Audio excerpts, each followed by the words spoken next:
성경은 하나님의 말씀입니다. 말씀입니다. 네, 이 제목으로 같이 말씀 나누겠습니다.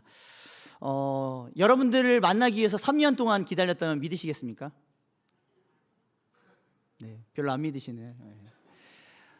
우리 송수성 목사님, 문대성 목사님께서 또 주일 예배 한 번씩 이렇게 담임 목사님 출타하실 때 말씀 전하셨고, 드디어 제가 3년 만에 여러분들을 뵙게 됐습니다. 많이 기다렸습니다. 네. 그래서 제 소개를 먼저 좀 드리면, 저는 이교구를 담당하고 있고요, 또 행정, 그리고 평신도 양육, 그리고 경로대학을 맡고 있습니다. 우리 여기 계신 어르신들 특별히 축복합니다. 왜 웃으시는 건지 모르겠습니다. 네, 바로 근데 오늘 말씀을 통해서 성경을 하나님의 말씀으로 듣고 또 그 안에서 충만한 생명을 누리신 저와 여러분들 될 수 있길 소망합니다. 이런 말씀 사역자의 저의 건실한 이미지와는 달리 저는 어렸을 때 굉장히 말을 안 듣고 까불까불 했었습니다. 어머니가 하지 말라고 하신 것을 자주 어기면서 놀았고요. 함께 있던 저의 친누나는 늘 항상 저를 말리고 혼내야 했습니다. 그래도 한때 제가 단속이 되지 않자 누나가 한 번은 비장의 방법을 사용했습니다. 원래 때린 사람은 기억하지 못하지만 맞은 사람은 기억하죠. 분명하게 세 가지를 기억합니다. 하나는 파리치였습니다. 그리고 하나는 긴 TV 안테나였습니다. 그리고 하나는 단단한 나뭇가지였습니다. 이 세 개를 꽁꽁 묶어서 삼위일체의 회초리를 만들어서 저를 위협했습니다. 그 이후에 제가 굉장히 누나를 무서워했던 기억이 납니다. 하지만 그것도 잠시뿐, 잠시 뒤에 또 금방 잊고 누나의 권위를 우습게 여기는 저를 보았습니다. 그쯤에 어머님께서 저를 따로 부르셨습니다. 아마도 이제 누나가 고자질을 했을 것이라 생각하면서 두려운 마음으로 어머님을 뵀습니다. 그런데 어머님께서는 화를 내거나 나무라지 않으셨어요. 단지 조용하게 이렇게 말씀하셨습니다. 엄마가 없을 때는 누나가 엄마라고 생각하면 좋겠다. 왜냐하면 나중에 엄마 아빠는 내 곁을 떠나겠지만 누나는 그때까지도 있지 않겠느냐. 널 지켜주는 누나지 않느냐. 그러니 누나 말을 잘 들었으면 좋겠다. 이렇게 이야기를 하셨습니다. 저는 그 앞에서 네라고 대답은 했지만 사실 마음으로는 그렇지 않았습니다. 하지만 신기한 것은 이 말이 시시때때로 저의 마음속에서 메아리 치게 되었습니다. 그래서인지 자주 저희 집에 놀러 오던 저희 누나 친구가 있었는데 저희 누나를 보면서 항상 조금 부러워했습니다. 왜냐하면 자기 남동생은 맨날 자기를 때리고 괴롭히는데 저는 누나 눈치를 보고 라면도 먹겠느냐 물어보고 또 끓여주고 갖다주고 커피도 타줬었거든요. 제가 힘이 약해서였을까요? 절대 그렇지 않습니다. 제가 이제는 키도 더 크고 힘도 세워져서 싸우면 충분히 이기고도 남았습니다. 그러나 어머님의 그 말씀이 저에게는 어떤 계속 부드러운 권위로서 저를 움직이는 능력이 있었던 것입니다. 이처럼 말에는 사람을 죽이기도 하고 살리기도 하는 힘이 있습니다. 그래서 많은 이들은 이 말의 힘, 이 위대한 사상가의 글이나 명언, 이 권위 있는 멘토의 말을 자기의 힘으로, 지침으로 삼기도 합니다. 그런데 한 가지 신기한 것은 그렇게 사람의 말을 따르는 그 모든 사람들이 창조주이시면서 자신을 지으신 세상의 주인 하나님의 말씀에 대해서는 정작 무시한다는 것입니다. 이것은 이스라엘 백성들도 그랬습니다. 구약의 예레미야 선지자 때 그 땅의 백성들은 선조들과는 달리 하나님을 인정하지 않았습니다. 이에 대해서 하나님께서는 이렇게 말씀하십니다. 예레미야 35장 16절입니다. 우리 같이 읽어보도록 하겠습니다. 레갑의 아들 요나답의 자손은 그의 선조가 그들에게 명령한 그 명령을 지켜 행하나 이 백성은 내게 순종하지 아니하도다. 네, 이 레갑의 아들 요나답이 한 말은 수십 년 동안, 수백 년 동안 이루어지고 있었습니다. 이렇게 사람의 말이 권위가 있을 때 그것이 계속 시행되고 있는데 왜 내 말은 시행되지 않느냐고 하나님께서 반문하시는 겁니다. 이것은 이 시대에도 마찬가지입니다. 심지어 기독교인이라 하더라도 하나님의 말씀에 최고의 권위를 두는 것보다 예배 자체 혹은 관계를 맺는 것, 여러 가지 다른 부수적인 것들로 권위를 삼는 것을 우리는 종종 보게 됩니다. 예를 들어서 우리는 현대과학이나 인간의 이해에 지나치게 신경을 쓰고 있습니다. 세상에 새로운 학설들이 나왔다고 하고 새로운 지식들이 등장한다고 하면 그것이 굉장히 또 설득력이 있어 보이기 때문에 그것을 옳다라고 가정합니다. 중요한 것은 이것이 성경과 조화가 되지 않을 때 우리가 성경을 택하기보다 이것들을 택하면서 성경을 폄하하고 옛날 고전 문서, 고리타분한 것으로 현대에 맞지 않는 것으로 생각한다는 것입니다.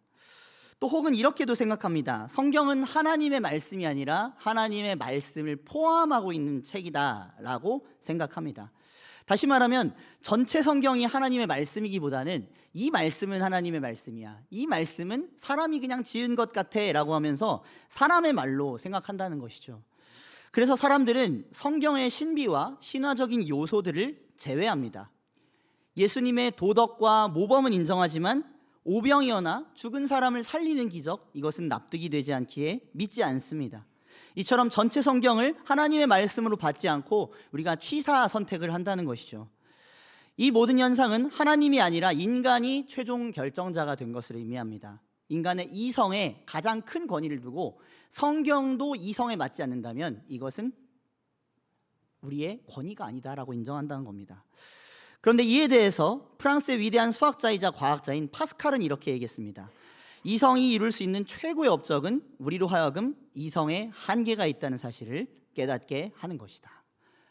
그러니까 사실 정직하게 보면 수학과 과학을 연구했을 때 결국은 그 이성이 알려준 것은 무엇이냐? 이성으로서 할 수 없는 것들이 존재한다. 이성으로서는 모든 것을 다 알 수 없다는 겁니다.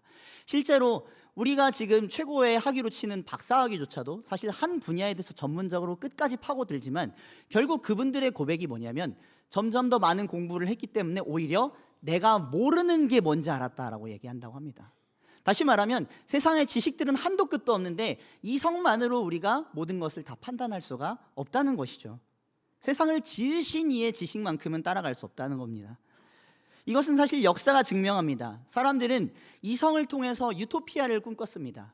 한참 계몽주의가 발흥하고 또 산업혁명이 일어나고 사람들은 이제 우리가 가진 지식과 이제 우리가 가진 기술로 수많은 것들을 달성할 수 있으며 인간의 모든 부조리도 해결할 수 있다라고 생각했습니다. 그래서 종교를 뒤로 두고 권위들을 뒤로 두고 이러한 세상을 향해 달려가자라고 그렇게 그 분홍빛, 그 전망들을 내놓았습니다. 하지만 그때 일어난 것이 무엇이냐면 2차 세계대전이었습니다. 이를 통해 인간이 얼마나 비이성적인지, 이성만으로 모든 문제를 다 해결할 수 있는 것이 얼마나 환상인지 이런 것들이 다 나타났다는 것입니다. 하나님께서는 역사대로 계속 성경대로 보면 그분을 인정하지 않고 이성으로 높아진 교만한 자들을 깨부수셨습니다. 그런 문명들을 멸망시키셨습니다. 그러기에 오늘 우리는 이것을 기억해야 합니다. 나는 과연 성경의 권위를 인정하고 있는가? 나의 이성보다 하나님의 권위를 더 높게 생각하는가? 저와 여러분들이 이것을 생각하면서 오늘 우리 본문을 통해서 하나님의 말씀으로서의 성경을 한번 같이 생각해 보면 좋겠습니다. 성경은 우리 삶의 그리고 신앙의 유일하고 최종적인 권위가 되어야 합니다. 그렇지 않다면 다른 철학과 윤리 그리고 가치관들이 성경의 권위를 대체하겠죠.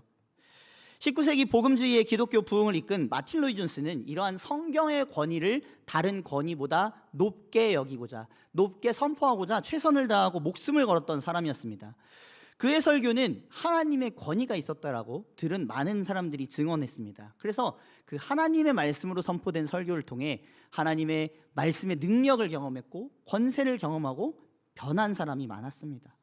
그런 그는 자신의 책 권위에서 성경의 권위, 그리스도의 권위, 성령의 권위, 이 세 가지 권위를 강조했습니다. 그 핵심은 무엇이냐면 이 세 가지 권위가 모두 하나님의 말씀의 권위에 묶인다는 겁니다. 그러니까 하나님의 말씀으로서의 성경이 선포될 때 영혼이 구원되고 복음의 믿음이 일어나고 그들이 회심하고 변화하는 역사가 일어난다는 겁니다. 다른 이성 여러 가지 것들이 우리에게 잠시 변화를 줄 수 있겠지만 궁극적인 변화, 궁극적인 권위 있는 것은 하나님의 말씀이라는 것이죠. 그래서 그는 여기에 목숨을 걸었습니다. 저와 여러분들도 오늘 그 하나님의 말씀을 함께 알아갔으면 좋겠습니다. 하나님의 말씀이 그냥 내가 알고 있는 수준이 아니라 나에게 정말 어떻게 역사하시는지를 함께 우리가 탐구하고 질문하며 나아가면 좋겠습니다. 마틴 로이 존스는 계속 성경이 정말 사람이 아니라 하나님의 말씀이라고 많이 강조했는데 구약 성경을 읽다 보면 여러분 그것을 더 잘 찾을 수 있습니다.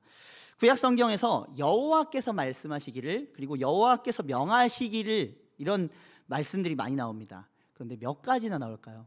몇 번이나 나올까요? 성경을 찾아보면 3,808회나 나온다고 합니다. 상당히 많은 숫자죠. 그것들이 다 뭐라고 얘기하냐면 이 성경이 하나님의 말씀이라고 얘기한다는 겁니다.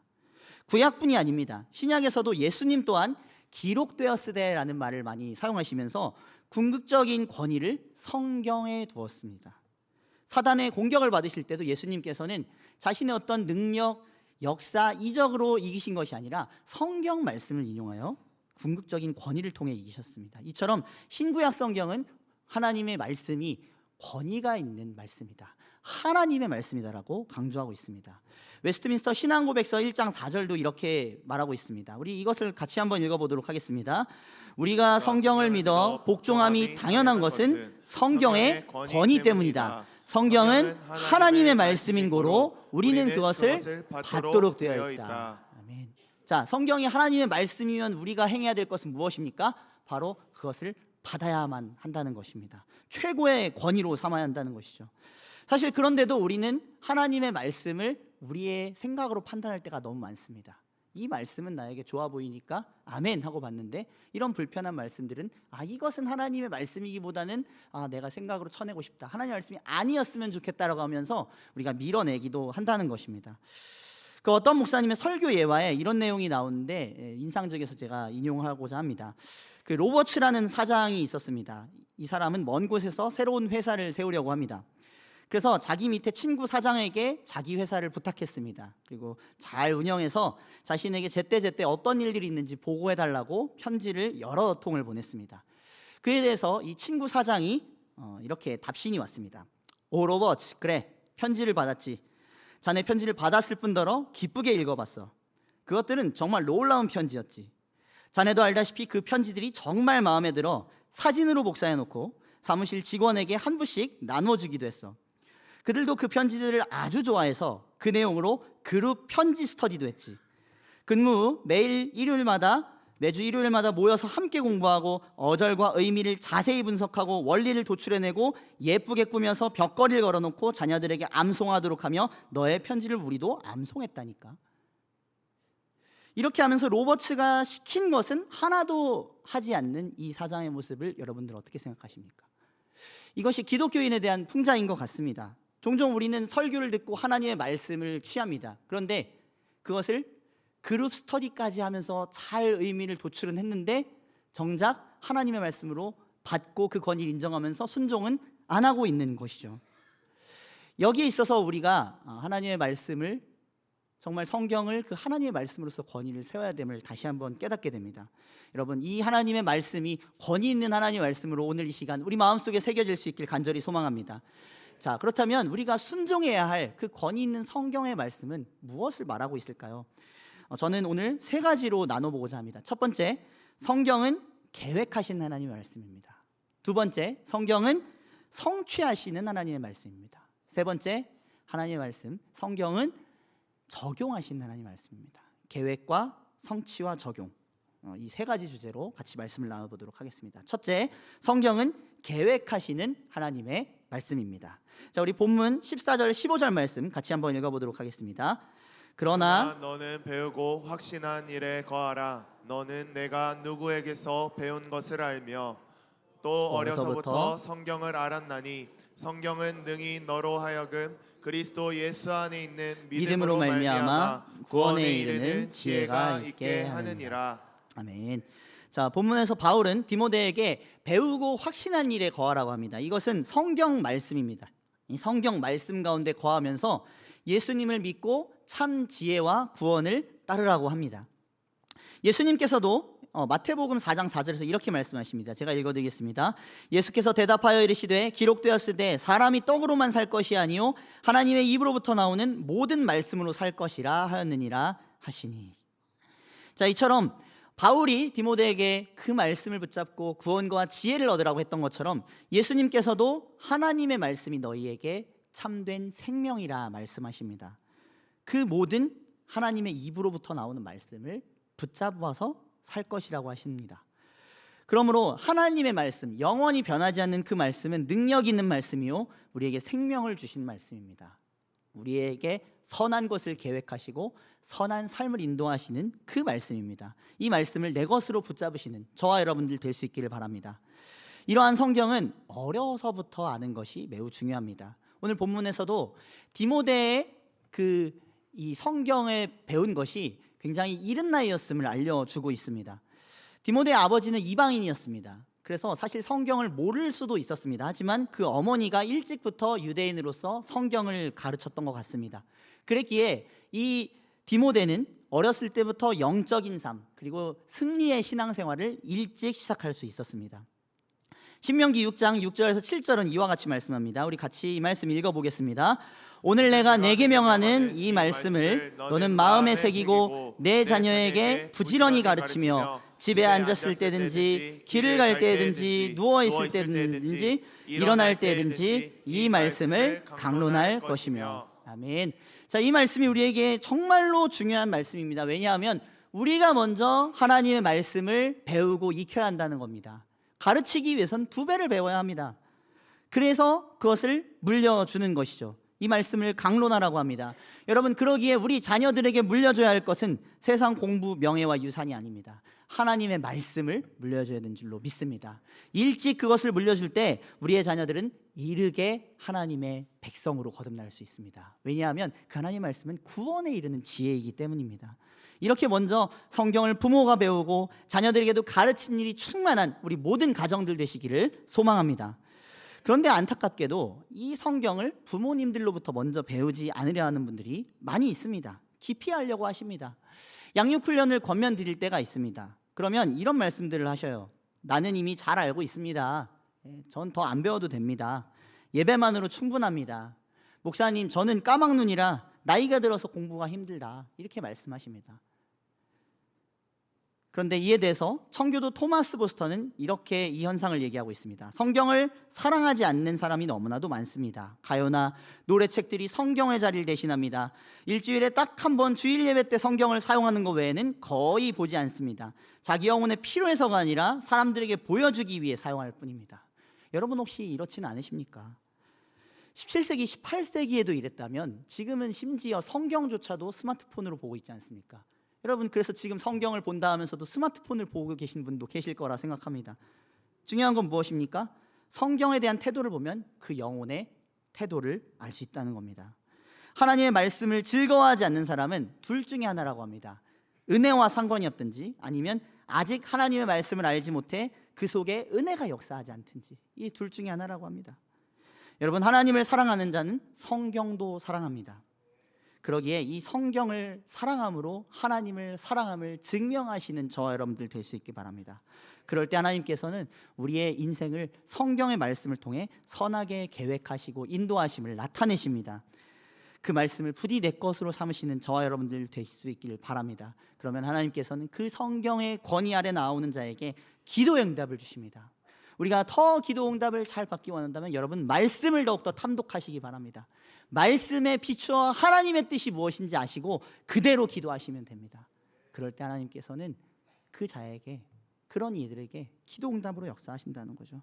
또 신앙의 만족도 누리게 됩니다. 여러분, 신앙에 갈급한 이유는 말씀이 없기 때문입니다. 성경을 하나님의 말씀으로 내 안에 받지 못하기 때문입니다. 그러므로 오늘 이 시간 다시 결단하면서 나를 위해 선한 것을 계획하신 하나님 앞에 그 말씀을 따르겠다, 그 말씀을 붙들겠다 결단하시는 모든 주의 권속들 되시기를 간절히 소망합니다. 둘째, 성경은 성취하시는 하나님의 말씀입니다.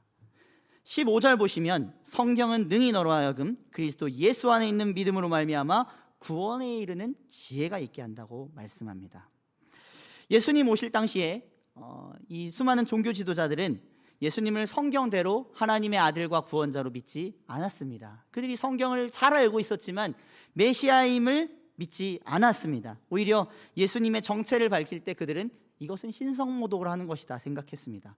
그런데 그 예수님이 말씀하실 때 사람들이 뒤집어집니다. 병든 자가 치유를 받고 죽은 자가 살아나죠. 그 말씀에 권위가 있었습니다. 이것은 바리새인과 서기관, 제사장들이 말하는 그 말씀과는 차원이 달랐습니다. 놀랄만한 권위가 있었다는 거죠. 그 예수님이 그때도 그렇게 일하셨지만 지금도 그렇게 일하십니다. 예수님께서는 구약의 모든 성경을 존중하셨고 그 예언한 일을 모두 성취하셨습니다. 그리고 그 성취하신 예수님이 저와 여러분들의 구세주이십니다. 요한복음 5장 39절 우리 같이 한번 읽어보도록 하겠습니다. 너희가 성경에서 영생을 얻는 줄 생각하고 성경을 연구하거니와 이 성경이 곧 내게 대하여 증언하는 것이니라. 아멘. 그래서 이 성경을 연구하는 것의 끝은 무엇이냐면 바로 예수님을 발견하는 것입니다. 왜냐하면 예수님이 이 성경의 예언대로 모든 것을 성취하셔서 우리에게 구원을 주시는 분이기 때문입니다. 이처럼 성경은 예언을 성취하시는 예수님께로 향합니다. 그리고 그 예수님께서는 성경의 길과 진리를 따라오는 자들에게 자신을 통해 생수를 발견하게 하시겠다고 말씀하십니다. 이 예수님이 바로 성경의 주인공이요 말씀 자체이십니다. 하나님께서는 성취된 구원을 그렇게 말씀을 통해 우리에게 주십니다. 여러분, 예수님을 더 깊이 만나길 소망하십니까? 예수님을 인격적으로 만나는 것이 무엇인지 알기를 원하십니까? 그렇다면 이 성경 말씀을 붙잡으십시오. 구약 신약에 나타난 예수님이 누구신지 발견하기 위해 탐독하시기 바랍니다. 그럴 때 복음의 옷을 입고 우리에게 오시는 예수님께서 우리 자신에게 나타나시고 다가오시고 만나주신다고 성경은 약속합니다. 그런 모든 은혜를 누리는 저와 여러분들 될 수 있기를 간절히 바랍니다. 셋째, 성경은 적용하시는 하나님의 말씀입니다. 우리 16절, 17절 말씀 같이 읽어보도록 하겠습니다. 모든 성경은 하나님의 감동으로 된 것으로 교훈과 책망과 바르게 함과 의로 교육하기에 유익하니 이는 하나님의 사람으로 온전하게 하며 모든 선한 일을 행할 능력을 갖추게 하려 함이라. 아멘. 자, 여기 보시면 모든 성경이 하나님의 감동으로 된 것이라고 말씀합니다. 여기서 모든 성경은 40여 명의 저자들이 1600년 이상 걸려서 기록한 66권의 성경을 말합니다. 그러면 그런 생각이 들 수 있죠. 이것은 인간의 글이 아닙니까? 맞습니다. 인간 저자들을 통해 기록된 내용입니다. 하지만 거기에 하나님의 감동으로 된 것으로 라는 말씀을 통해 우리는 하나님의 숨결이 불어져 있음을 알 수 있습니다. 성령께서는 저자의 각각 다른 필체와 성품을 사용하셨지만 통일성이 있는 동일한 말씀을 기록하게 하셨습니다. 예수님께서도 성경의 저자가 성령님이라고 말씀하십니다. 우리 요한복음 16장 13절 말씀 같이 읽어보도록 하겠습니다. 그러나 진리의 성령이 오시면 그가 너희를 모든 진리 가운데로 인도하시리니 그가 스스로 말하지 않고 오직 들은 것을 말하며 장래일을 너희에게 알리시리라. 아멘. 자, 이 말씀대로 성령님께서는 새 진리를 주시는 것이 아닙니다. 기존에 있는 구약 신약의 성경을 풀어서 오히려 우리에게 알려주시는 것이지 내가 새로운 계시를 받았습니다, 하나님께서 이러한 성경 외에 새로운 계시를 주셨습니다라고 말하는 직통계시 이단이 있다면 빨리 그들을 떠나시기 바랍니다. 그들은 이단입니다. 성령님께서는 성경 외에 다른 계시를 주지 않으십니다. 오히려 이 진리로 인도하시는 분이 성경의 저자이신 성령님이십니다. 베드로후서 1장 21절도 이렇게 말씀합니다. 제가 읽어드리겠습니다. 예언은 언제든지 사람의 뜻으로 낸 것이 아니요 오직 성령의 감동하심을 받은 사람들이 하나님께 받아 말한 것임이라. 구약의 선지자 그리고 신약의 사도들 모두가 하나님의 예언을 성경을 통해 기록했습니다. 이들은 저자로서 부족했습니다. 실수가 많았습니다. 그러나 성령 하나님께서는 그런 연약한 자들을 사용해서 오류 없는 하나님의 말씀을 대언하게 하셨습니다. 그러므로 성경의 이 모든 기록은 사람의 뜻으로 낸 것이 아닙니다. 성령의 감동이 담긴 성령의 책이 성경인 줄로 믿습니다. 그러기에 여러분, 성경을 믿는데 힘들다면 우리는 이 성령님의 도우심을 의지해야 됩니다. 왜냐하면 우리가 시나 수필 그리고 미술 작품도 난해한 작품들이 있지 않습니까? 그런 것들을 볼 때 우리가 스스로 해석하기 어려우면 우리가 저자들의 이야기를 듣곤 합니다. 어떤 의도로 이렇게 썼는지, 어떤 마음으로 이 그림을 그렸는지를 우리가 확인하지 않습니까? 마찬가지로 성경의 저자가 성령님이시기 때문에 이 성령 하나님께 기도하면서 성령님, 이 성경 말씀을 내가 깨닫고 살기를 소망합니다. 그렇게 기도하면 하나님께서 믿음과 순종으로 인도하신다는 겁니다. 성령께서 그 말씀을 풀어주시고 이해하게 하시고 믿게 하신다는 겁니다. 자, 또한 본문 16절 말씀처럼 성령님께서는 성경을 통해 우리를 또 거룩하게 만드시고 의롭게 자라도록 교육하십니다. 복음주의를 이끌며 지도한 목회자 존 스토트는 이 본문을 이렇게 주석합니다. 진리 안에서 성장하고 악을 극복하고 거룩함으로 성장하기를 희망합니까? 그렇다면 우리는 어디로 돌아가야 한다고요? 성경으로 돌아가야 합니다. 왜? 성경은 이러한 일에 유익하기 때문입니다. 우리에게 하나님을 알게 하고 믿음을 주는 것도 성경이고, 더불어서 하나님 뜻대로 살게 하고 순종하게 하고 능력 있는 거룩한 변화된 삶을 살게 하는 것도 어디서 이루어집니까? 성경을 통해 이루어집니다. 여러분, 그러니까 성령님께 기도하면서 성경을 붙드셔야겠죠. 주 안에서 사랑하는 성도 여러분, 성령님께서는 이 거룩함의 유익을 맛보기를 원하십니다. 나의 삶은 여전히 믿음 생활에도 변하지 않아. 그렇다면 그분은 성경을 깊이 들어가지 못한 것입니다. 성령님께 간구한 적이 없으신 것일 수 있습니다. 그런데 오히려 성령님께 간구하면서 하나님, 이 생명의 말씀에 사로잡히기 원합니다. 그렇게 기도한 자들은 하나님의 능력을 경험할 줄로 믿습니다. 왜냐하면 성경이, 그리고 성령께서 이것을 약속하시기 때문입니다. 성령님께서는 이것을 위해 우리에게 성경을 적용하십니다. 성경을 우리 것 되게 하십니다. 성경을 가르치시고 그대로 살게 하십니다. 이 성경을 내 것으로 만들기 위해 여러분, 성령 안에서 기도하며 성경을 하나님의 말씀으로 보시는 저 여러분들 될 수 있기를 바랍니다. 토마스 버스터는 이렇게 말합니다. 많은 사람이 성경을 읽지만 거의 얻는 것이 없습니다. 깊이 파고들지 않기 때문입니다. 얻기를 구하지 않기 때문입니다. 많은 사람이 성경과 같은 구원의 셈에서조차 아무것도 들이키지 못하는 것이 바로 이 때문입니다. 여러분, 성경을 이와 같은 자세로 탐독하신 적이 언제입니까? 여러분, 성경을 더 잘 가르쳐달라고 요청하십시오. 교역자들을 세우신 목적은 이 가르침을 위해서입니다.